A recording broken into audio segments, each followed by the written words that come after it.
Mango भापादोई सध्या खूप ट्रेंडमध्ये आहे.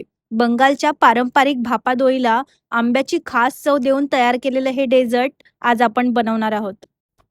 हे बनवण्यासाठी एका बाउलमध्ये घेऊया चक्का आणि त्यामध्ये घालूयात मँगोचा पल्प आणि गोडासाठी आपण इथे वापरणार आहोत कंडेन्स मिल्क. तुम्ही आवडत असेल तर थोडीशी वेलची पावडर सुद्धा घालू शकता. हे सगळं छान विस्क करून स्मूथ आणि क्रीमी मिक्सचर तयार करूया. आता हे मिश्रण एका केकच्या भांड्याला बटर पेपर लावून त्यामध्ये ट्रान्सफर करूया. आता हलकसं टॅप करून मिश्रण छान सेट करून घेऊयात.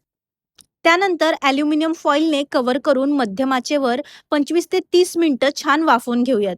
तुम्ही पाहू शकता आपला भापा दोई छान सेट झाला आहे आणि आता याला 2 तासासाठी थंड होण्यासाठी फ्रीजमध्ये ठेवूयात. थंड झाल्यावर हलक्या हाताने बाजूने कडा सोडवून घ्यायच्या. आता भापादोई एका प्लेटमध्ये काढून घेऊया. त्यावर थोडासा मँगो पल्प घालून थोडी छान पसरवून घेऊया आणि आणखी सुंदर दिसण्यासाठी वरून चिरलेल्या आंब्याचे तुकडे, पिस्त्याचे काप घालूयात. इथे मी चेरीचे काप सुद्धा घालत आहे. आता कट करून सर्व्ह करा आणि खरंच आंब्याचा सीझन संपायच्या आधी हे डेझर्ट नक्की ट्राय करा. ही रेसिपी आवडली असेल तर शेअर करा, सेव्ह करा आणि अशाच रेसिपीसाठी फॉलो करा.